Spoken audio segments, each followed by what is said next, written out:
Ben, on va Ah peut-être oui. commencer.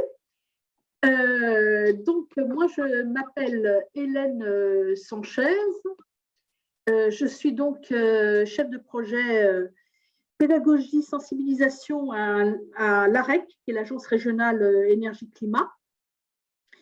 Et en fait, je m'occupe de toutes les questions pédagogiques, mais notre cœur de cible, ce sont les collectivités territoriales. Mais j'ai remarqué que nos outils pédagogiques étaient énormément téléchargés par des enseignants et souvent ils me joignent et ça ne me pose aucun problème.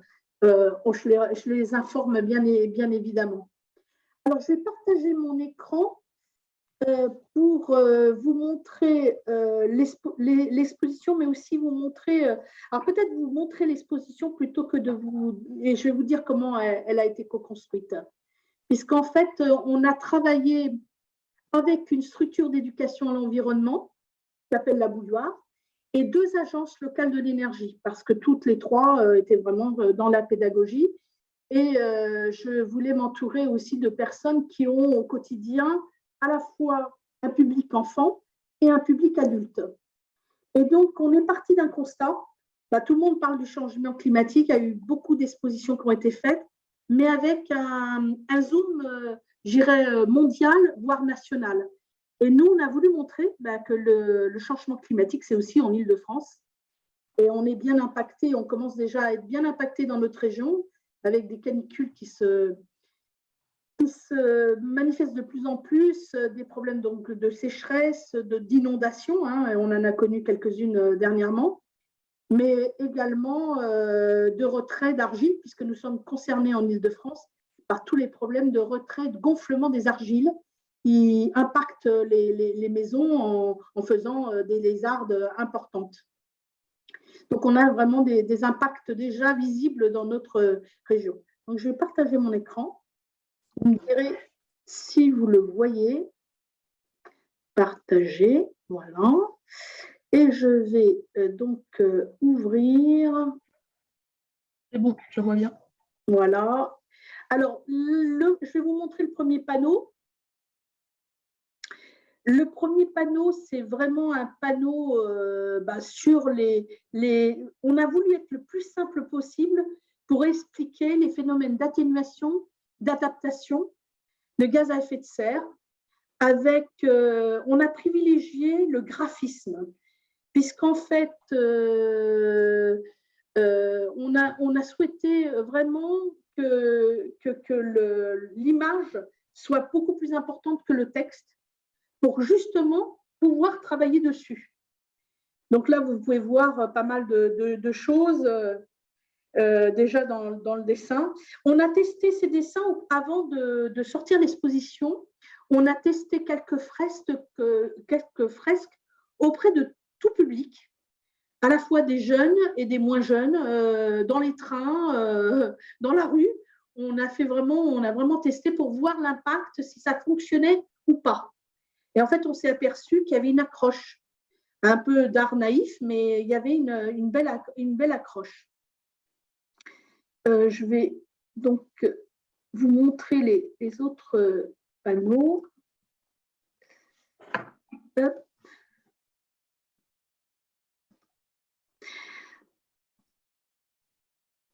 Alors, sur le second panneau, on est plus sur les conséquences, hein, ce que je vous disais tout à l'heure, à la fois les îlots de chaleur, les vagues de chaleur, les inondations, ce que ça provoque, pour montrer vraiment, vous voyez, les dessins sont vraiment impactants, pour vraiment expliquer. Là, les deux premiers panneaux, c'est vraiment, on explique, on montre les conséquences, les impacts.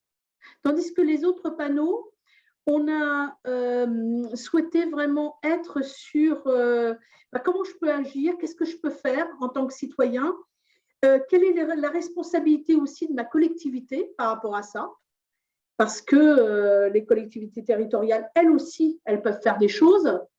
Et donc, on a voulu informer les citoyens sur vraiment les actions que les collectivités devraient mettre en place. Bon, de plus en plus, elles le font, mais ce n'est pas toujours le cas. Et dans quelle politique publique elles peuvent le faire. Donc, on a vraiment donné ces informations-là de manière à ce que les personnes qui regardent cette exposition puisse avoir les éléments.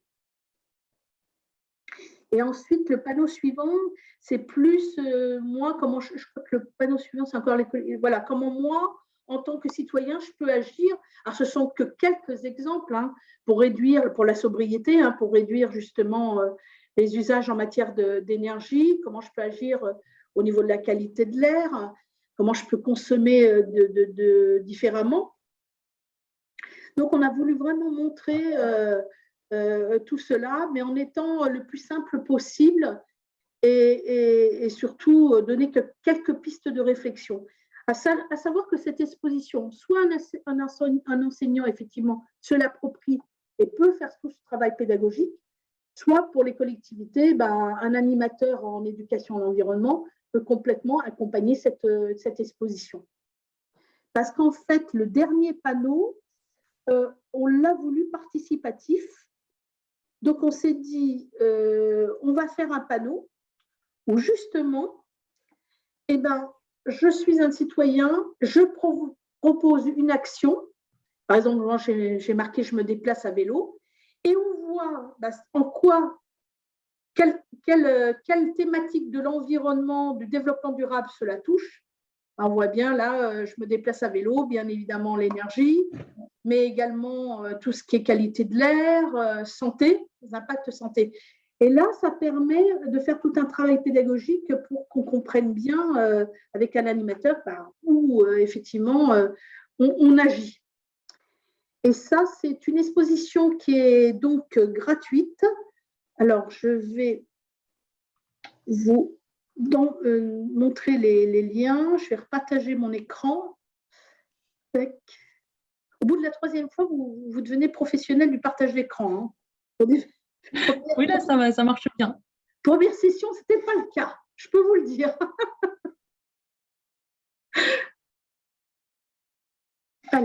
Allez, on s'ouvre. Ah, on est ouvert déjà. Alors, à savoir que cette exposition, mais je vais vous le mettre dans le chat, elle est accessible sur le site de la REC Île-de-France, dans les outils, mais nous avons fait quelque chose que les professeurs consultent pas mal. On a fait tout un travail pédagogique, on a recensé environ 300 outils qui concernent vraiment, alors là on est vraiment, je dirais, multithématique parce que tout est lié, le changement climatique, vous le savez comme moi, tout est lié. Donc on a vraiment fait par thématique, une entrée par thématique et on a fait un inventaire d'outils. Je vais vous le mettre dans le… Et vous retrouvez bien sûr cette exposition aussi.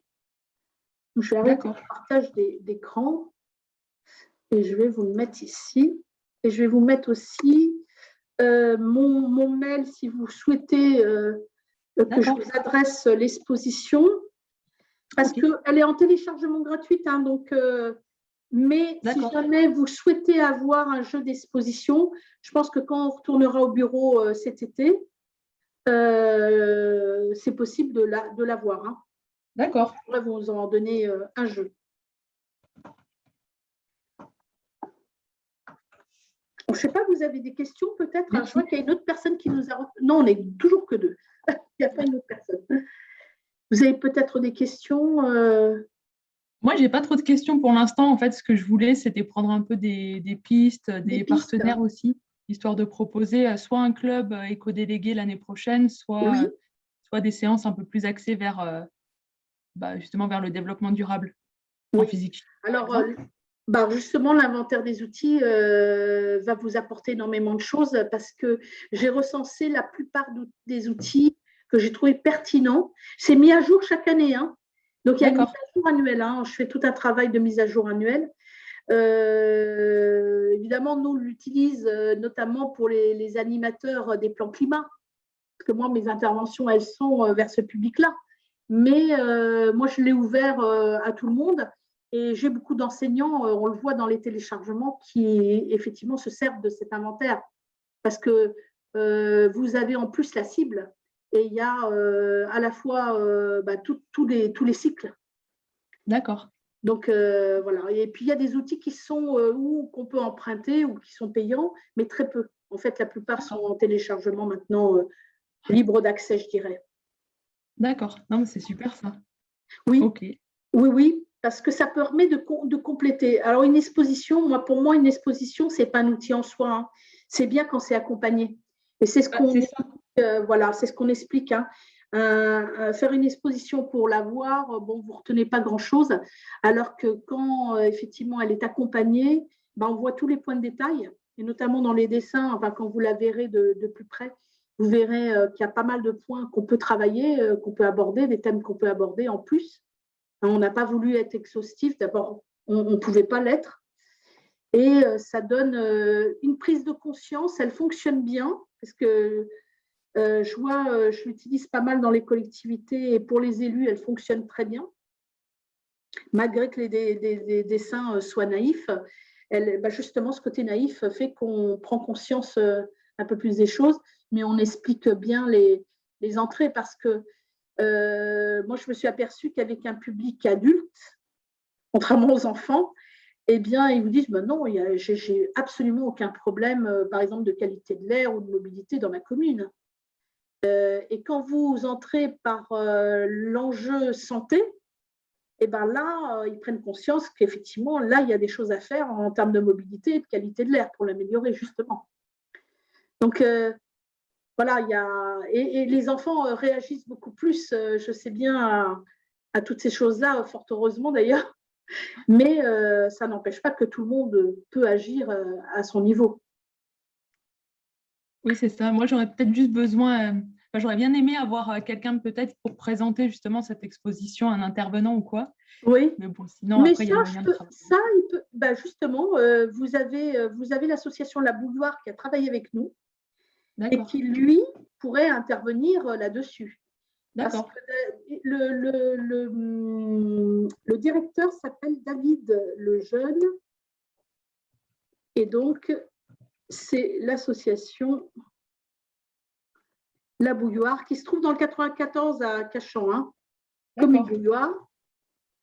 Vous le trouvez facilement et vous pouvez l'appeler de ma part, hein. Nous, on se connaît très bien.